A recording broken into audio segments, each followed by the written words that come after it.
E aí, gente, tá começando mais um episódio do podcast Língua de Jambu. Toda sexta-feira eu trago alguém aqui que tem muito a nos dizer, muito a nos contar. Por isso, fica sempre ligado no YouTube e nas redes sociais para não perder nada. Não vou enrolar muito nessa abertura, porque a minha convidada de hoje, pelo fato dela ser jornalista, ela é acelerada também.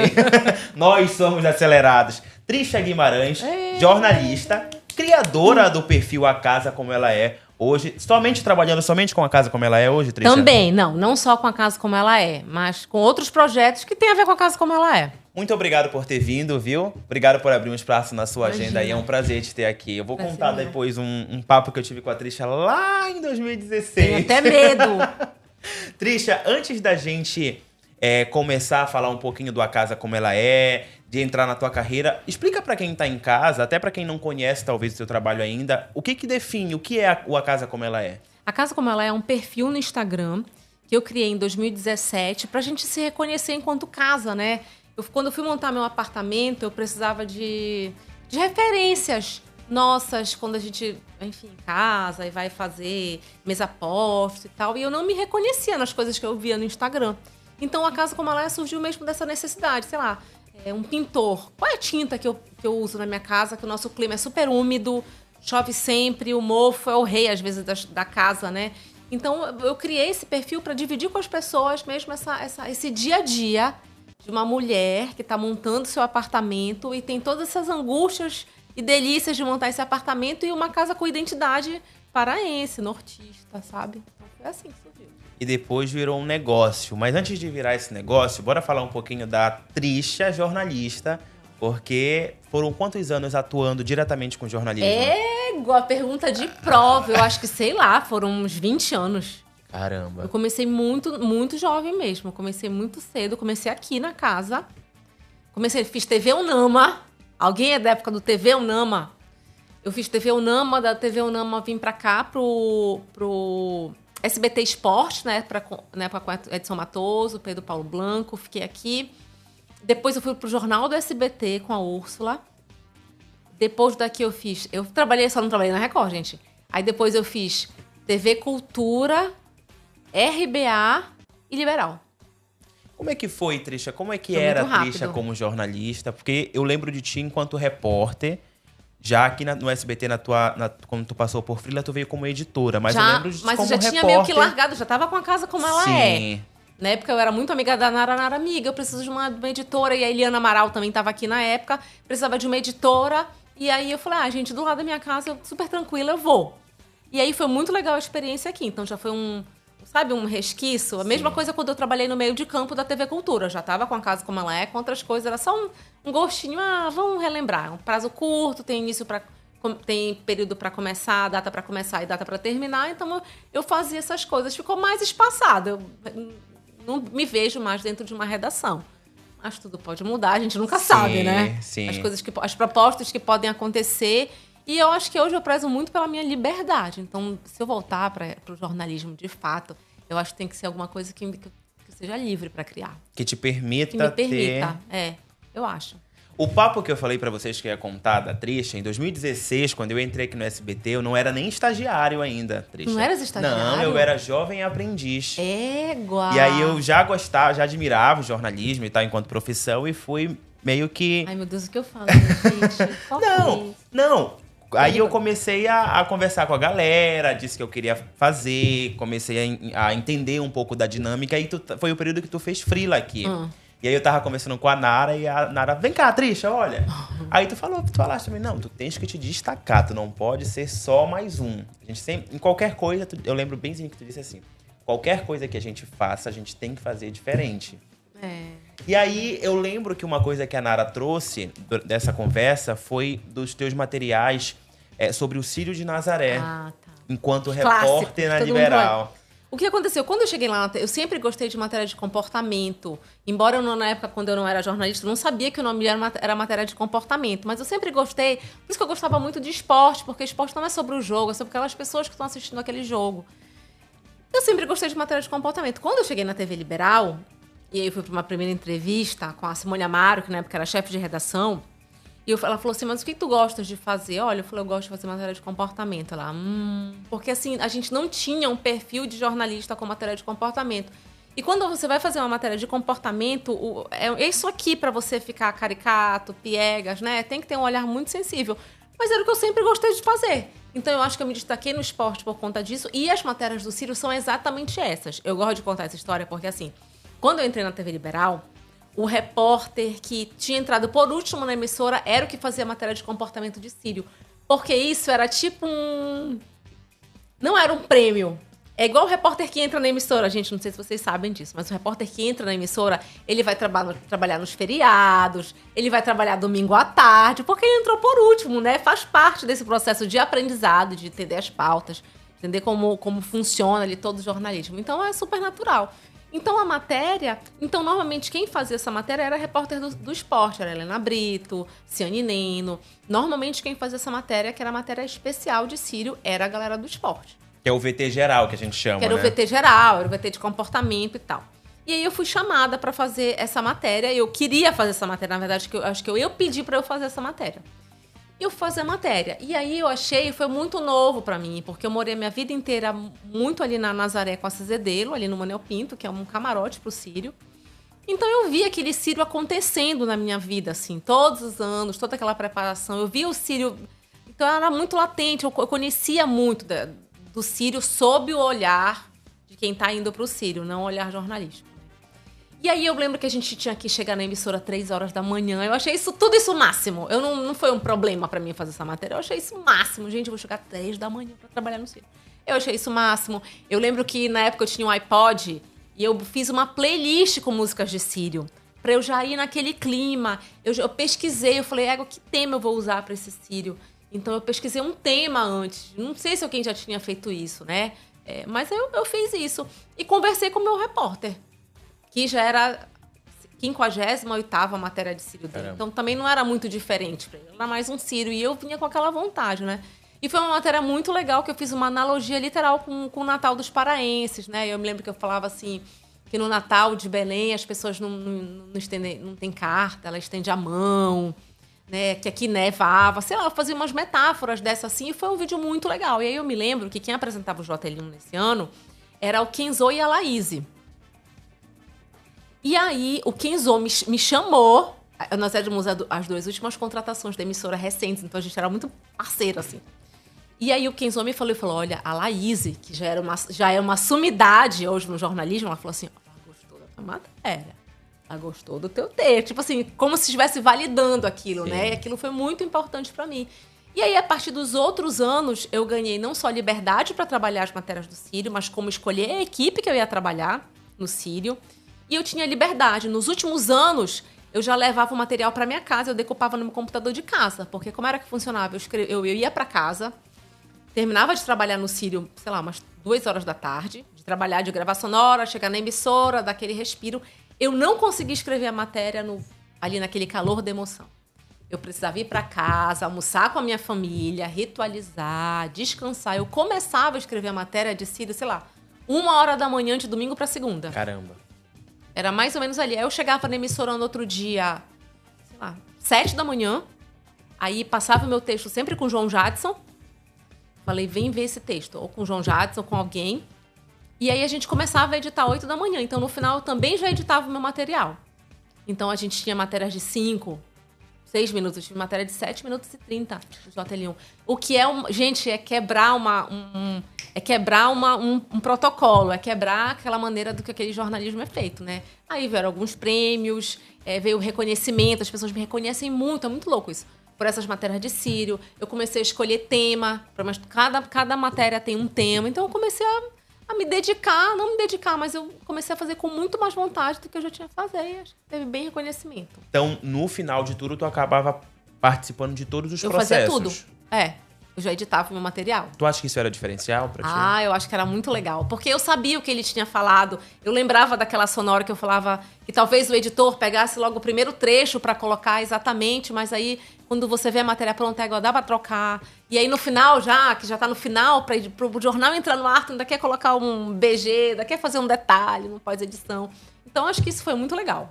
eu acho que fez muita diferença no meu trabalho. Eu lembro de uma palestra que tu deu na faculdade, enquanto eu ainda era estudante, gente. que tu falava justamente sobre essa história dos temas para as matérias. De onde vem essa ideia de eu vou pegar e escolher um tema para criar as matérias do Círio? Porque a gente fica muito preso no que está acontecendo ali naquele momento. E eu acho que pensar num tema é algo que não passa muito pela cabeça de quem tá ali naquela hora, né?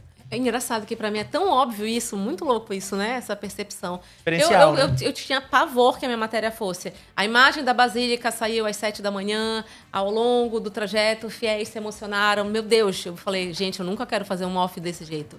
Eu quero que as pessoas se reconheçam no que eu tô falando, entendeu? Eu quero que essa fé transpasse a tela. Eu quero que a pessoa se olhe ali e fale, pô, eu senti a mesma coisa, eu tinha essa mesma percepção, o meu desejo era igual dessa senhora. Então é isso. Eu acho que a primeira coisa eu me emociono muito quando eu faço minhas matérias de Círio. Eu choro, às vezes, antes da pessoa. A pessoa tá falando, já tô completamente emocionada, porque não é sobre a minha fé, é sobre a fé do outro, né?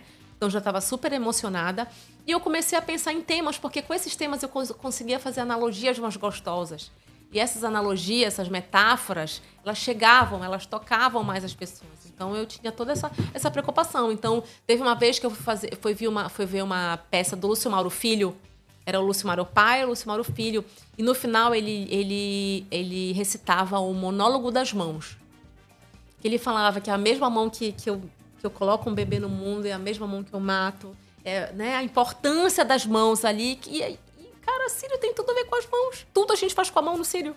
Tudo. A gente faz o pedido, a gente pega na corda, a gente faz homenagens, a gente prepara o nosso prato de maniçoba. A mão, ela é muito importante no Círio. Então a gente falou sobre isso. Teve um ano que eu falei sobre mães. E, não tem como não falar. Teve um outro ano que eu vi uma matéria da Glenda Kozlovski e eu acho que era um salto que o Diego Hipólito precisava fazer. E a matéria da Glenda era assim, quantos saltos cabem em 7 segundos? Ele precisava dar tantas cambalhotas. E aí e aí na hora eu pensei, eu falava, quantos sonhos cabem no Círio, né? É mais ou menos isso. Me emociono quando eu falo, porque eu acho que é muito impactante. É sobre a fé do outro, não é sobre a minha fé. Né? Eu acho que Círio é isso, essa congregação. E eu acho que pelo fato de eu morar anos no Manuel Pinto... Gente, eu conto essa história. Eu vou em faculdade, 50 anos da TV Liberal, sei lá, me chamam pra falar. Todas as vezes eu me emociono quando eu falo de Círio. Pra vocês verem como o Círio é forte. E eu acho que é isso, é contar a vida das pessoas. Nessa matéria dos sonhos, que ela foi super premiada e tal, a TV Liberal tinha acabado de lançar o G1. E essa matéria foi recorde de mensagens pra emissora. Assim, a emissora nunca tinha tido as pessoas mandando mensagem. Era novidade, né? G1 e tal. Então, assim, foi muito emblemático. Assim, foi uma matéria que a emissora... Foi uma matéria muito legal. Eu vejo ela hoje, ela ainda mexe, né? Então é isso. Quando você olha, pode ter passado o tempo que for, quando aquilo te toca de alguma maneira, tá aí, o trabalho foi feito. Então acho que é colher frutos mesmo disso. Por essa tua emoção e por esse reconhecimento que as pessoas têm, como tu mesma diz, até hoje, tu achas que o que mais marcou a tua carreira enquanto jornalista foram as matérias de Círio? Foi o Círio? Com certeza. Com certeza absoluta. Matérias de Círio. Eu sou chamada em faculdade até hoje. Pra contar como é que eu fiz. Aí eu levo meus offs. Eu tinha, não sei se eu ainda tenho, mas eu tenho offs. Off é o texto que a gente escreve. Eu tinha a minha decupagem. Eu tenho uma pasta lá em casa com a decupagem do Círio, né? Eu comecei a desenvolver técnicas pra trabalhar menos e ter sonoras mais legais. Eu já sabia onde as pessoas poderiam dar as respostas que eu achava que cabiam ali naquele lugar, sabe? Então, a minha matéria, quando eu chegava aqui, tipo assim, no dia do Círio, quando eu chegava aqui, sei lá, na Riachuelo, minha matéria estava pronta. Pronta, eu lidava com acaso, assim, uma imagem incrível, uma sonora, mas assim, o escopo da minha matéria estava pronto, aí depois eu pegava um mototáxi, que já era meu brother, já pegava um mototáxi ali pela Riachuelo e ia embora já lá pra perto do Colégio Nazaré. Pra terminar ali, porque se acontecesse alguma coisa, como eu tava transmitido ao vivo, eu também poderia usar as outras imagens, né? As minhas imagens não eram necessárias. A equipe que eu ia, e com o meu cinegrafista, ele ia exclusivamente para trabalhar absolutamente comigo. Então, eu ia muito livre em relação a isso, mas isso acontecia também. Então, era muito legal, assim. E quando é que a Trisha muda de carreira? Quando eu saí daqui da emissora, eu fui trabalhar em Recife, na Globo de Recife. Foi super legal lá. Depois de Recife, eu fui morar em Aracaju. E aí eu voltei pra Belém. Quando eu cheguei aqui em Belém, a emissora, eu já tinha um salário maior, porque tempo de emissora, eu era considerada repórter especial, eu ganhava como apresentadora, eu já tinha outras gratificações. Quando eu voltei pra cá, eu precisei voltar e o meu salário já não era mais tão convidativo, né? Porque eu teria que voltar, quase que eles não conseguiam colocar, de fato, o salário que eu tinha ido. E aí eu falei, será, gente, que eu tenho que ir pra aí? Fiquei na dúvida. E aí um amigo meu que já trabalhava no governo do estado, ele me chamou pra fazer... gente, faz muito tempo isso. Me chamou pra fazer matérias. O governo do estado estava começando a fazer matérias para a internet. E ele queria alguém que falasse de maneira leve. E eu tenho muito isso do esporte. Eu acho que o esporte me deu muito isso. E aí ele me chamou, ele vem fazer matérias aqui, a gente precisa fazer matérias pra internet. Eu comecei a fazer, eu achei muito fácil. Eu achei muito simples, eu achei tranquilo, eu achei gostoso. Texto? Era tudo, gravava texto, editava. Eu tinha uma equipe que gravava comigo. Mas assim, era basicamente fazer o que eu fazia na TV, só que de maneira leve. Em assuntos legais. Aí eu adorei. Aí eu comecei a trabalhar, fiz isso.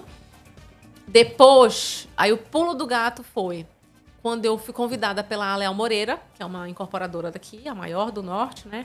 E eles tinham a concessão da Casa Cor. A Casa Cor pertencia a eles. Então, eu fui chamada para fazer a revista da Léo Moreira e assumir a assessoria da Casa Cor. Quando eu fiz a Casa Cor, falei... Porque eu não sei se vocês sabem, mas eu sou formada em jornalismo. Eu cursei arquitetura, larguei. Fiz RP, Relações Públicas, e depois fiz jornalismo. E aí aquele desejo da arquitetura voltou com tudo. E eu vi que eu podia aliar as duas coisas. Que eu podia fazer, fazer vídeos, que eu adoro. Contar histórias, que eu adorava. E ainda falar de arquitetura, eu amei. Aí eu falei, gente, que legal. E aí foi isso. Paralelo a isso, eu criei a casa como ela é.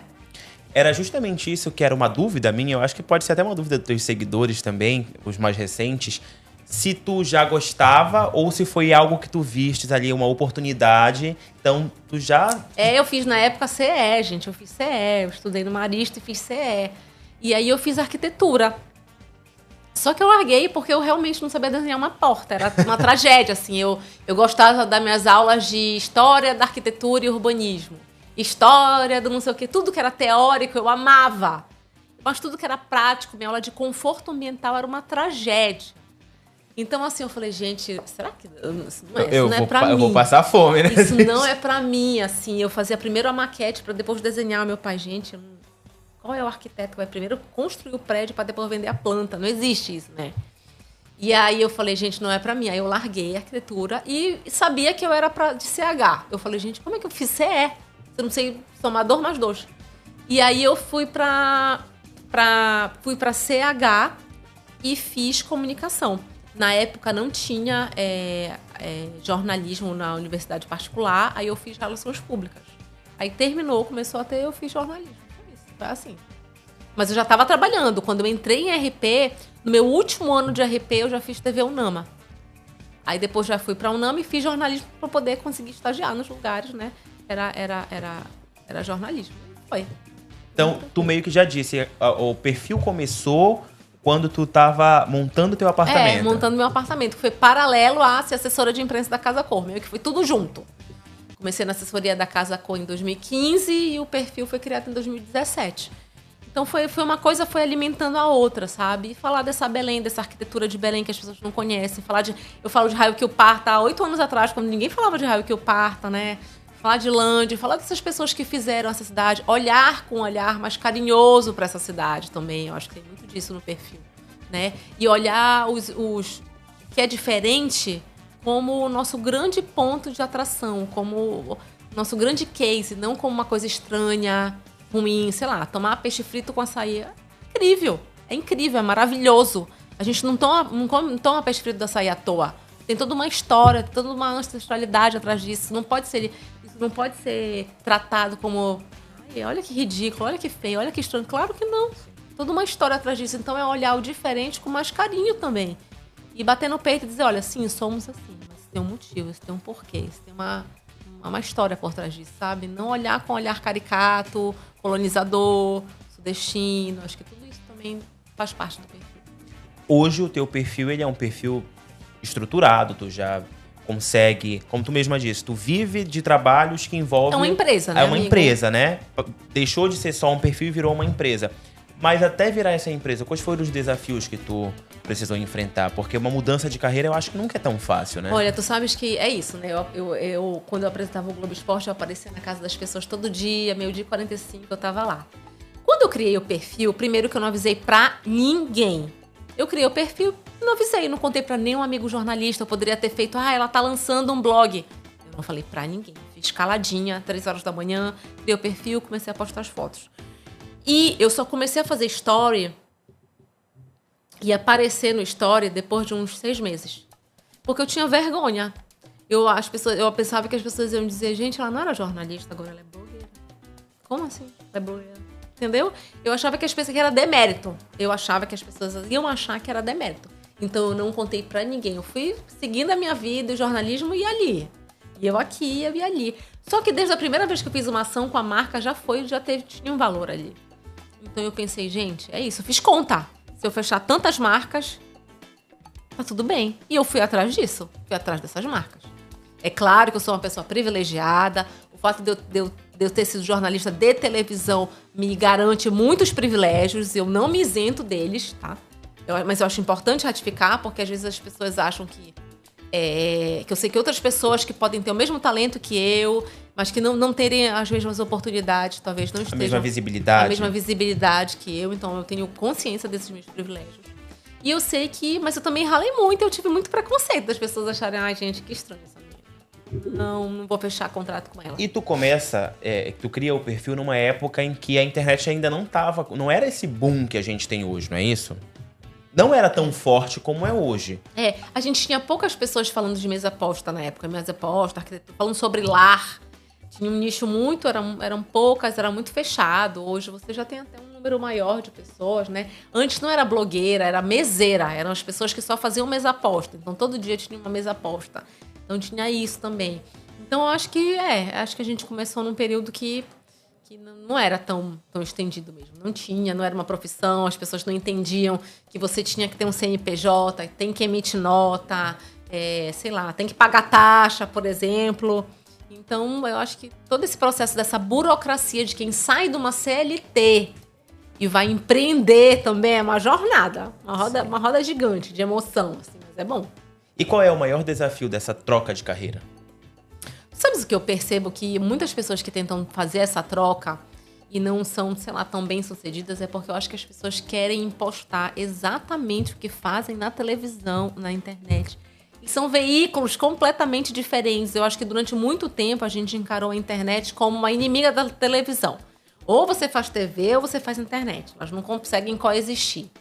Eu acho que, inclusive, a própria Globo, durante muito tempo, olhou, por exemplo, o Globoplay como se fosse um outro produto, ao invés de perceber que que um pode existir com o outro, né?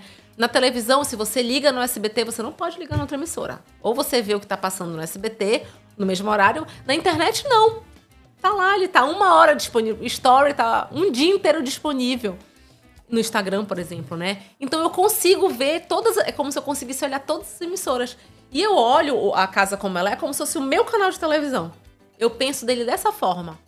Então eu penso em editorias, eu penso em websérie, quando eu apresento proposta para a marca, eu penso em uma websérie para a marca, olha, vamos falar sobre isso, vamos conversar sobre isso. Então eu acho que isso faz muito o canal ter muito essa identidade também.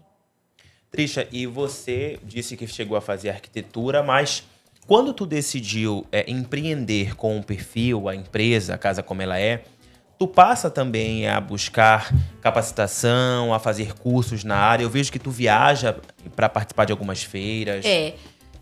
Primeiro, quero te dizer que eu não sabia que o que eu fazia era empreender, tá? A gente vai fazendo tudo muito intuitivamente e tal. E aí uma amiga minha falou, amiga, tu já paraste pra pensar que tudo que tu faz é empreender? Sim. Eu falo, empreender? Nem sabia, isso era tão distante de mim. Sei lá, empreender, eu lembrava do Sebrae, quando a gente ia fazer matéria da Semana do Empreendedor. E eu não me reconhecia nisso. Aí até quando eu falei, olha, é verdade, eu sou empreendedora, hoje eu tenho uma loja. Enfim, e as coisas vão acontecendo, né? Então, eu esqueci a pergunta que eu tenho TDAH, gente. Você fez curso e tal. Isso. O que eu percebi? Eu percebia que aqui em Belém a gente não entendia muito como a criação de conteúdo era. E quando eu viajava para São Paulo, eu via um universo completamente diferente lá. Eu via as grandes feiras, que é quando as lojas vão montar seus portfólios, as tendências, igual uma São Paulo Fashion Week, mais voltada para o lar, por exemplo. Eu via que a gente não entendia muito. E lá, eu vi que as pessoas já viviam disso. Que as feiras chamavam vários criadores de conteúdo para fazer colaboração com produtos, para pagar os criadores de conteúdo para divulgar as marcas. Eu falava, gente, lá em Belém vocês precisam saber que isso existe.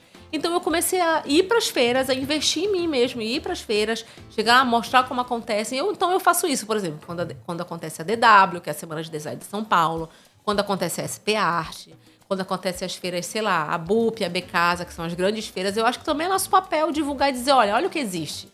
Olha o que existe além desse universo de Belém. E eu achava mais importante eu contar essa existência dessas feiras, dessas coisas, pro meu público daqui e fazer uma correlação, entendeu? Olha, sabe como lá em Belém, sei lá, fui pra Nova York, tava na frente do Rio Hudson, e aí passou uma lanchinha. E eu falei assim, gente, não é igual lá a lancha do Marajó? Porque eu acho que a gente precisa mostrar para as pessoas que tem conexão de alguma maneira. Isso, então eu acho isso sempre... E isso foi tudo pautado pelo jornalismo, né? Porque eu acho que o jornalismo te dá essa percepção. Quando eu falo de um produto caro, eu tento mostrar um outro produto similar, mas com preço menor. Eu acho que tudo isso vem da escola jornalista. De jornalismo. De né? entender de a entender realidade. a realidade. Quando eu falo dos meus privilégios. Quando eu vejo as pessoas falando assim... minhas seguidoras falam... eu adoro quando amanhece. Eu não consigo nem achar maravilhoso, porque eu penso das pessoas que sequer dormiram com medo da casa invadir, entende? Então, trazer esse contraponto também para essas pessoas que me seguem, que é um público classe média alta também, talvez não tenham essa noção de privilégios, não tenham essa consciência de classe, eu também acho importante.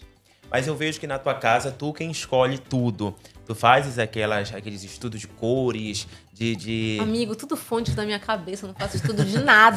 Vozes da minha cabeça. Vozes da minha cabeça. Deu certo, deu. Se não deu, pinto de branco e pinta de novo. Então, várias vezes já deu errado e tá tudo bem, porque casa é sobre isso. Casa não é aquela caixa branca de hospital que a gente coloca todos os produtos de última geração da loja. Não é isso. Casa é sobre afetos. Casa é sobre você se reconectar. Casa é sobre você passar um dia inteiro de cão e falar, eu só quero chegar em casa. Porque é isso. A casa te reconecta. A casa é como se fosse um útero, né? Se ela não tem esse papel de te regenerar de um dia para o outro, de você chegar ali, se sentir refugiado, tem alguma coisa errada com esse lar. Ele nem é um lar, ele é só uma casa. Então eu parto do princípio dessa conexão. E qual é a diferença de uma casa para um lar? Mas é isso, a casa é isso. A casa é isso. Eu chego, vou, volto. Eu acho que lar, ele tem cheiro, ele tem afeto. Você olha para aquela parede ela te mostra alguma coisa da tua vida. Eu acho que ela pode ter uma cadeira velha, ela feia, mas aquela cadeira ela tem uma história, ela tá ali por algum acaso, tu te lembras de alguém. Eu acho que o lar é isso, é quando ele tem esse papel de ser o teu refúgio, que tu vai chegar e, meu Deus, que bom que eu cheguei. Ai, sabe, abrir a porta e o cheiro da minha casa? É isso. A casa das pessoas tem cheiro. É quando você sente prazer em estar, em voltar? Prazer de estar e voltar. Vontade de voltar. Eu sinto muita vontade de voltar pra minha casa. Eu amo viajar, mas, meu Deus, voltar pra minha casa não tem igual. Então, eu acho que o lar, ele é isso. E a gente é privilegiado de ter isso. Quem tem esse sentimento, quem tem essa sensação, que não vive num lar violento, que não vive num lar conturbado, que você tem um asfalto na beira da sua casa, que você não tem problema de luz, sabe? Então, se você é essa pessoa que mora num lar privilegiado, caramba, você é muito privilegiado. E a gente sabe que essa não é a realidade da maioria das pessoas. E esse privilégio, o básico, né, do que tu até apontou, uma questão de saneamento, né? Isso permite com que você crie uma casa, um lar, uma casa com a tua identidade, que você possa investir em decoração. Tô errado? Não, é isso mesmo. É isso mesmo. Eu consigo olhar com mais carinho, porque eu não perco 2 horas no ônibus. Entende? É isso, eu acho que a gente também... 2 pra ir, 2 pra voltar. Eu acho que a gente também precisa ter esse discurso de todo mundo ter a mesma 24 horas, gente, não tem a menor condição. Não, nós não temos as mesmas 24 horas. Entende? Então, eu acho que esse privilégio, ele me permite também um certo destaque. O que te inspira pra decorar a tua casa, pra fazer as tuas criações? Amigo, absolutamente tudo. Um dia desse, eu tava falando, fui dar uma palestra, as pessoas falavam, tá, mas o que tu assiste? Amigo, eu assisto de tudo. A gente, tu sabe, quem é de televisão, Sim. A primeira regra é assista tudo, de tudo, analise os jornais. Então, assim, um dia desse, eu não toco um instrumento, não toco nada. Eu passei 2 horas assistindo uma aula sobre bateria. Do nada. Eu adoro bateristas, eu sou apaixonada pelo Charles Gavan, que é dos Titãs. Ele estava dando uma aula lá falando sobre mudança de ritmo de música das músicas. Ele estava tocando. Eu fiquei 2 horas assistindo. Às vezes eu olho A Vida dos Moluscos. Tá lá. Às vezes eu olho, sei lá, TDAH, contra, vivo contra. Então, assim, são extremos que eu vou só visualizando. Sei lá, tô viciada agora no podcast do Mano Brown. Assisto todos os podcasts do Mano Brown. E assim eu vou vendo. E tudo isso vai te inspirando, né? Tudo isso, pai. Acabei de voltar de uma viagem pro Marajó, que foi inspirada. Nossa, foi linda, foi emocionante. Falando da Vila do Céu, uma vila super colorida. As pessoas que trabalham lá em comunidade. E é isso. Falar da nossa identidade, por exemplo, falar das nossas cores, né? A gente... Latino é colorido. Aí o paraense não pode ser colorido. O paraense tem que ser preto, branco e bege. Porque o chique é ser preto, branco e bege. Gente, de onde tiraram isso, sabe? Essas teorias que a gente vai ouvindo. Aquela casa que parece uma clínica, né? Aquela casa que parece uma clínica, um hospital. Meu Deus, me angustia muito. Porque é isso. Se eu for na casa, em qualquer lugar do mundo, eu vou ter essa clínica. Mas não, e a minha casa com meu sofá rasgado, com minha cortina que falta, com a minha televisão que às vezes dá problema? Só eu tenho. Então, acho que essas nuances que as pessoas lidam como se fosse um problema, ela não pode ser encarada como um problema, entendeu? É mudar esse mindset que a gente tem. Ela não pode ser um problema. Para você ser tratada como algo único. É isso. Eu vejo que a tua casa ela tem muita identidade, né, Trisha? Todos os cantos tem muita identidade. Mas sabe que eu também fui reaprendendo junto com a casa? É muito legal isso. Eu olhava pra casa, tá, muito lindo. Aí tem um negócio no Pinterest. Eu quero ter isso. Eu falo, mas isso tem a ver comigo? Porque no início você vai comprando tudo, você só quer ter uma casa legal. Depois você vai, por exemplo, lá na minha casa hoje, todos os quadros são de artistas paraenses. Eu quero agora que todo mobiliário seja de artista paraense. Ainda não consegui chegar. Mas é isso, eu olhar para as coisas e ter tudo. Olhar, eu quero ter louça. Quem é que faz nossa louça aqui? A gente tem um polo de cerâmica tão incrível. Vamos fazer? Então, eu acho que também é mudar. Eu acho que isso eu mudo, por exemplo, se eu parar pra pensar que é um absurdo o brinquedo de Miriti não ser objeto de decoração pra sempre na casa das pessoas. E algo tão barato, tão assim, colorido. Não é, a gente só usa no Círio. Pois lá na minha casa tem um monte de brinquedos de Miriti espalhados pela casa o ano todo. Porque é isso, é a nossa identidade. Se você vai em Recife, você tem o artesanato recifense. Se você vai em Minas, o artesanato mineiro tá lá, presente na casa das pessoas. E aqui, que a gente tem tanta coisa incrível. Artesanato, cultura, a gente não explora isso. Entende? O nosso modo de vida, o nosso artesanato, ele precisa ser exemplo para o mundo. O que a gente faz aqui é único. A gente tem um monte de terroir. Terroir é tudo aquilo que é feito daquela maneira, por aquelas pessoas naquele período do ano, que tem a ver com a terra, com o feito ali. O que a gente tem de terroir aqui na Amazônia, gente, no norte, não tá no gibi. O brinquedo de Miriti é o terroir. A cestaria Arapiuns é um terroir. A cerâmica marajoara é um terroir. A cerâmica tapajônica... As pessoas pagam milhões para ter coisas. E a gente tem aqui tudo aqui, entendeu? Então, eu acho que nosso artesanato, a nossa cultura, ela precisa ser tipo exportação. É a gente que tem que mandar para o mundo, não o contrário, sabe? Não receber tudo que o mundo apresenta como se, meu Deus, é incrível. Dá para criar uma decoração só com o que vende no Pará? Dá não, amigo. Você tem que criar uma das maiores decorações. E o que eu acho que é mais incrível, uma decoração sofisticada. Porque a gente sempre acha que as nossas coisas não podem ser sofisticadas. É artesanato paraense, não é sofisticado. E é o mais alto grau de sofisticação. Então a gente também precisa mudar o nosso olhar sobre isso, sabe? Tu achas que existe esse preconceito do próprio paraense? Com certeza. Com certeza. Eu prefiro dar milhões num produto que foi feito em larga escala, industrial, do que eu pagar um outro valor, também alto, por alguém que foi lá, pegou a cestaria, fez um traçado, demorou 5 dias para fazer aquilo. Então, a gente também precisa educar o nosso público para dizer que isso que é importante. O que a indústria faz é incrível, é importante, fomenta mercado, fomenta, mas eu não posso... Eu pago, sei lá, 5 mil num produto, mas quando o artesão me cobra 200, eu acho caro. Eu quero barganhar com o artesão! E se eu for comparar não, com o que vende, indignada. como tu diz aí, que vem de fora, muitas vezes é 10% daquele valor que a gente paga. Já tem isso. Qual é a tua dica? Onde eu consigo encontrar decoração paraense, produtos de artesanatos paraenses? Veropa. Veropa tá lá, perto ali da parte das frutas, dos sucos. Tá cheio. Veropas, você tem várias lojas aqui em Belém, né? E tem muito produto vendendo pela internet, né, amigo? Eu acho que a gente pode procurar aí cestarias com índios. A gente tem agora ali a Casa Kewara, que abriu. A gente tem a Igarapé Loja. A gente tem o Veropezinho. A gente tem o Paulo São José Liberto ali.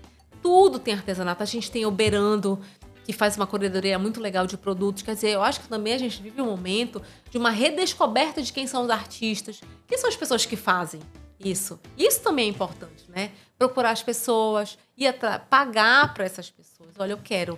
E notar que, olha, eu quero esse produto teu que tu estás fazendo é arte. É design, é incrível. Então, acho que também é o nosso olhar. Eu acho que a gente vive um momento pré-copy. Eu acho que a gente vive um momento de redescoberta, que a internet veio também para fomentar tudo isso. Eu acho que a gente vive um momento nosso de se redescobrir enquanto nortista, enquanto amazônida. Essa identidade, ela ser muito mais valorizada. Eu acho que isso também está partindo da gente, o que não existia. Continuando ainda no assunto, mas mudando ao mesmo tempo um pouquinho, tu me disseste que hoje a Casa Como Ela é uma empresa. O que a Casa Como Ela é faz hoje? Faço criação com marcas, faço cursos para marcas sobre rede social, voltada para o meu nicho, que é de arquitetura.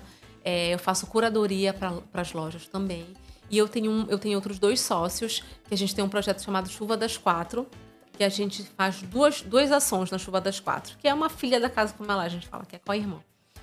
A gente faz letramento para marcas. O que a gente percebeu? As marcas querem chegar aqui em Belém para aportar na COP e não sabem que é Belém, não sabem absolutamente nada sobre a gente. E quando ela não sabe nada da gente, a chance de fazer o greenwash é muito grande e não deixar legado.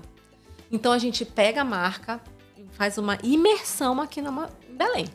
Faz uma imersão voltada para o nicho da marca. Então a gente faz uma imersão. É muito legal a gente ter feito isso para muitas marcas.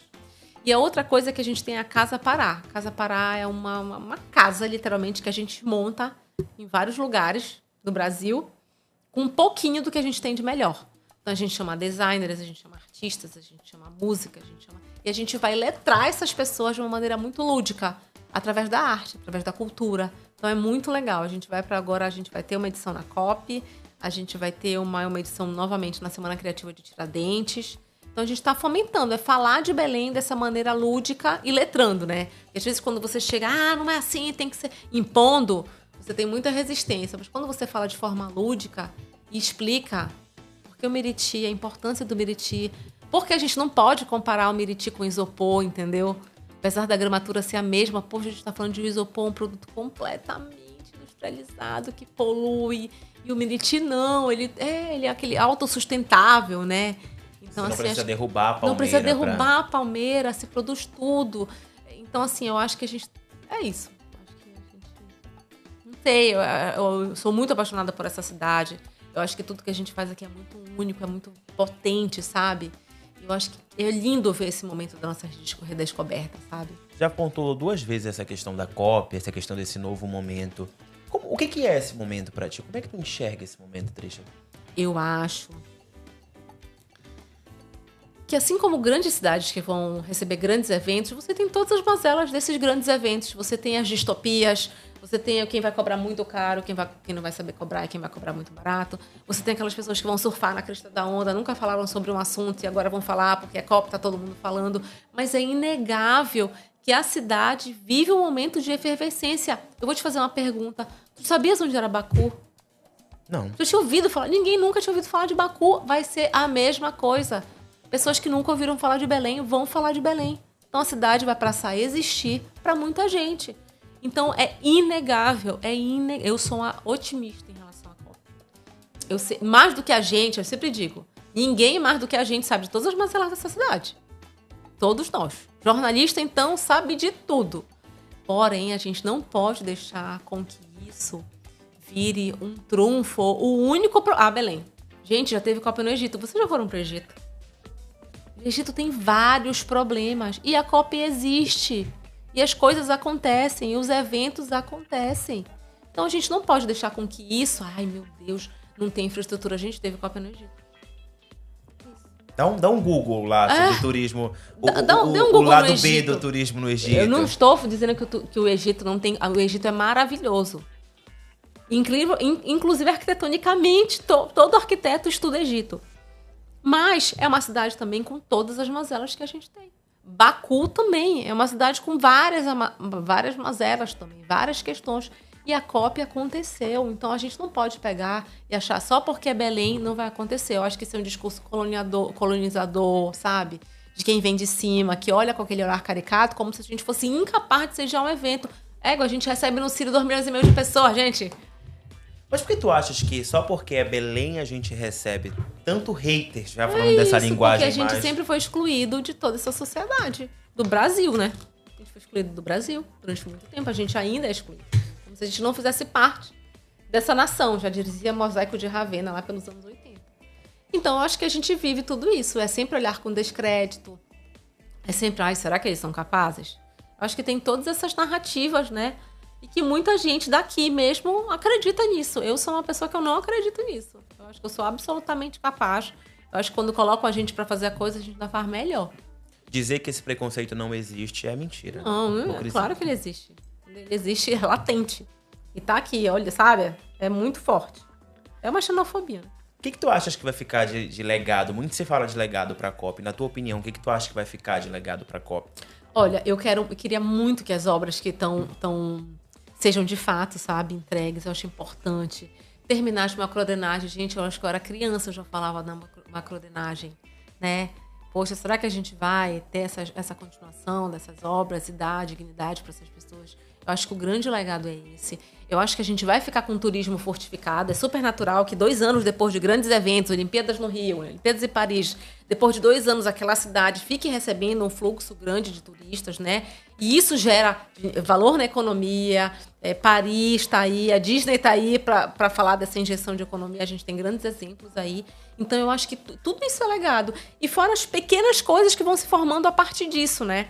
Novas funções, novos trabalhos. A gente é uma cidade que, infelizmente, não vive do turismo. Infelizmente. Apesar de ter um grande potencial. Apesar de ter um grande potencial. Então, poxa, tomara que dessa vez o turismo, ele de fato engrene. A gente consiga ter uma boa receita, né? Pós-COP, vinda desse turismo, sabe? Trisha, falando de turismo, você pontuou o Círio agora há pouco. A Casa Como Ela É também cria uma marca de camisas, não é isso? No Círio? Fala um pouquinho pra gente. Eu tenho uma marca chamada Ciriando. Ciriando é viver intensamente o Círio. Porque a gente vive... Eu sou uma pessoa que eu vivo o meu Círio. Sei lá, eu saio da minha casa quinta-feira, eu só volto quase na segunda-feira, entendeu? Eu vivo esse Círio. É quase um festival ali, né? É um festival de cultura. Eu acho que o Círio já se tornou um festival cultural, não somente um festival religioso. Então isso abarca todo mundo. Abarca o Alto do Círio, abarca o Arraial do Pavulagem, abarca a Festa da Chiquita, abarca todo mundo que cabe nesse espaço sem preconceitos. E aí, eu olhava e eu só via a camisa com a imagem da Santa. Aí eu falava, mas esse Círio, será que esse Círio é só a imagem da Santa? Será que não tem além? E aí eu criei essa marca que chama Ciriando. Já tem 4 anos que a gente tem uma loja pop-up. Até nem eu, sabe, me toco, porque isso a gente vai fazendo. Tem uma loja pop-up, ou seja, é uma loja que ela tem data para começar e data para terminar. E aí a gente desenvolve produtos. Começou só com as camisas, depois teve camisa e vela, tudo com a nossa identidade. Eu queria, também foi uma necessidade minha, de eu olhar e querer uma vela com a cara de Belém. Como seria uma vela com a cara de Belém? Com jambu, com onça, com brinquedos de Meriti, com outros elementos, senão a imagem da Santa, sabe? Então, esse ano a gente vem com bem mais produtos, a gente vem com... Aí eu comecei a diversificar. Tem toalha de mesa, tem guardanapo, tem vela, tem imagem da Santa, tem quadro, tem camisas, sabe? Tem tudo isso que é isso. Eu queria me ver, eu queria vestir essas roupas. Eu queria ter essa camisa diferente, sabe? Olha aí, ó. Isso aí é uma websérie que a gente faz. E pelo amor de Deus, a Trisha não tá dizendo aqui que a imagem da Santa, jamais. O símbolo não é importante, não é isso. Eu faço a minha imagem da Santa linda. A minha imagem da Santa esse ano ela é linda. A Trisha tá falando que existem que também muitos tem outros além. símbolos, né? Não, além do maior símbolo, existem outros símbolos que estão ali ao redor. É isso, ó. Isso aí é uma... Eu falei, quando a gente fala de Círio, qual é a música de Círio? né? O que é música de Círio? É sempre uma música sacra? É sempre uma música religiosa? Não, porque a gente, na época do Círio, a gente ouve muito mais as nossas músicas. Eu Sou de Lá, da Fafá de Belém. Que eu amo Eu Sou de Lá, adoro. eu acho lindo. Então, assim, a gente cria websérie pra falar de Círio, né? A gente fala um pouco... Teve um ano que eu criei uma websérie... Quem curtiu aqui foi a Fafá de Belém. Ela é uma fofa. Então tu criou uma websérie, né, Trisha? Eu crio sempre no Círio, eu crio várias webséries pra gente falar de Círio, pra gente falar de música. Uma vez eu entrevistei fotógrafos falando qual é a foto do Círio, qual é a tua foto de Círio, sabe? O Círio é tão rico que a gente consegue navegar e, sabe, por tantas vertentes desse Círio, né? São tantos Círios dentro de um. Eu amo Círio, gente, eu me deleito, assim, eu vivo Círio, eu aproveito, tento estar em todos os lugares, porque a cidade ferve. Eu quero estar em todos os lugares do Círio, é muito legal. A casa como ela de fato, fala sobre tudo que tem dentro de uma casa, incluindo a culinária. E aí eu já vejo que, para além dessa questão da arquitetura, das cores, da decoração, a Trisha também faz receitas. Tu já fazia eu isso gosto antes? De comer, né, amiga? A gente gosta, a gente aprende a fazer. gosta de comer. Minha mãe, a minha família é de mulheres de cozinheiras de mão cheia. Minha avó faz o melhor caranguejo da vida. Eu tenho uma tia que faz um camusquinho de camarão perfeito, assim. Então, cresci com família grande, mesa farta, todo mundo ao redor da mesa, conversando. Então, assim, a maniçoba da minha mãe é a mais gostosa da vida.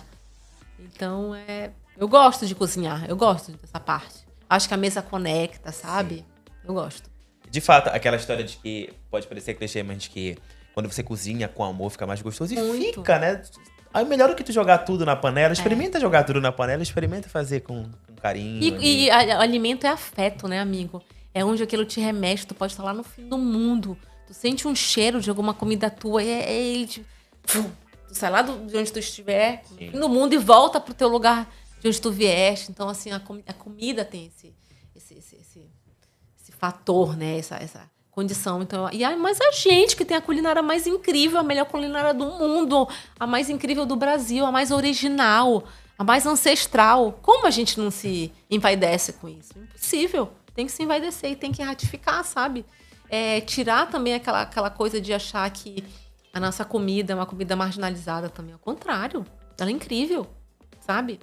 Caranguejo com farofa eu amo. Sim, claro, com certeza. Sabe? Eu amo farofa, camarão, farinha. Camarão e farinha, eu sou apaixonada. Ontem eu jantei charque guisado com legumes e açaí, o meu 10 pai, horas da noite. Eu chego na minha casa, o meu pai, a senhora tá lá com o chibé dele. Então é isso, meu Deus, farinha é vida.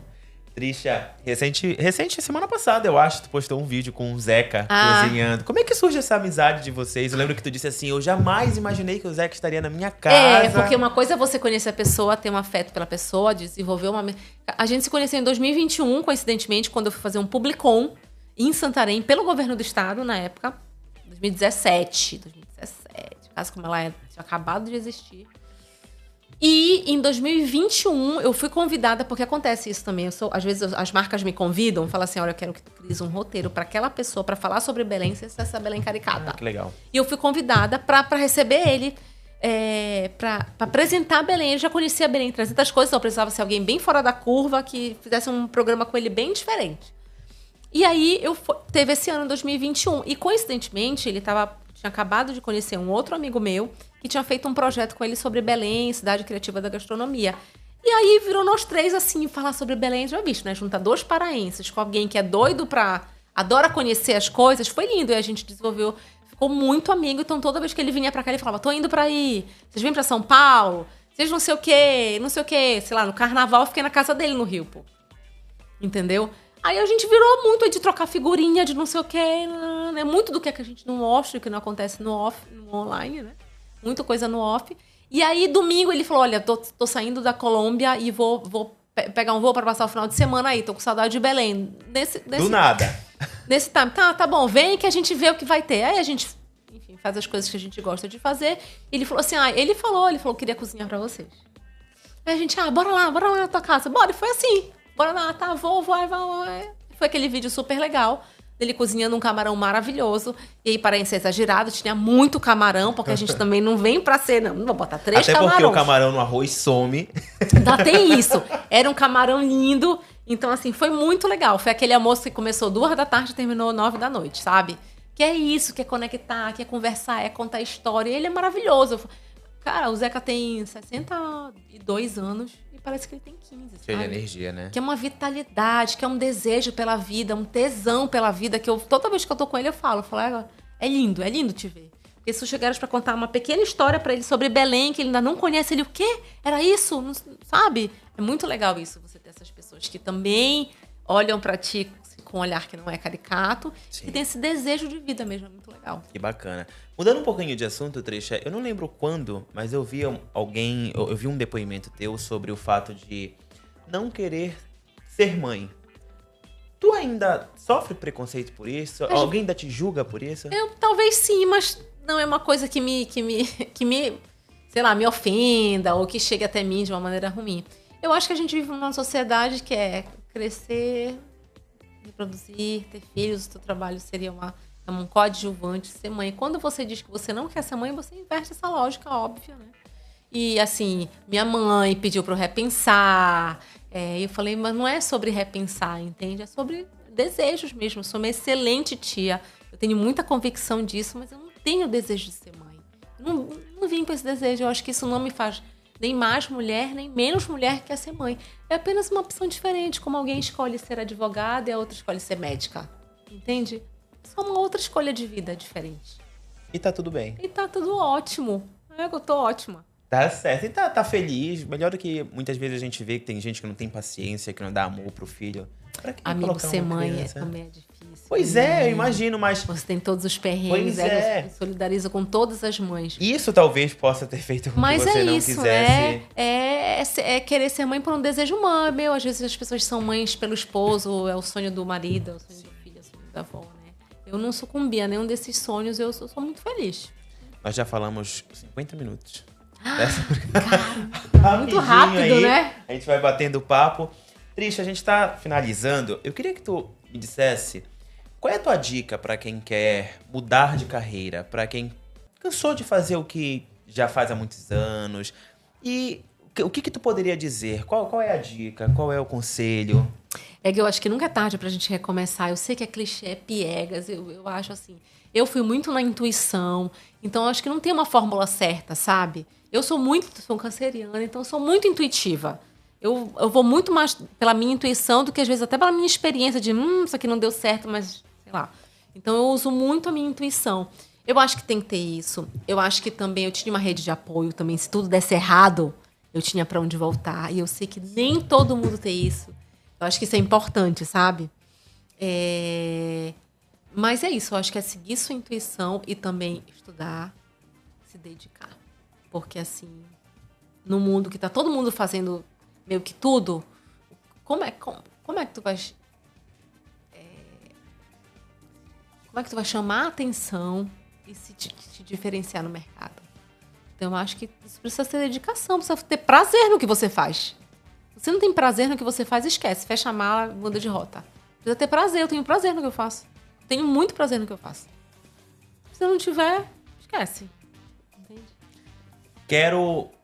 Tô cansado da minha casa. Eu não sinto prazer em voltar pra minha casa porque eu não identifico aquela casa como um lar, que foi o que a gente conversou aqui.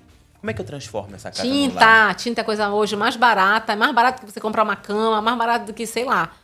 Tinta, investe na tinta. Pinta a tua casa, coloca uma cor, que já dá olha... Para de cara de clínica. Branca, põe uma cor, muda móvel de lugar. Põe a sala de jantar para sala de estar para sala de jantar e muda. Eu acho que hoje a gente tem ferramentas tipo Pinterest, a própria internet, 300 de oportunidades, ideias, soluções mais baratas para você fazer uma mudança na sua casa gastando o menos possível. Então, eu acho que isso é possível. E se joguem, porque tinta é isso, não deu certo, pinta de novo.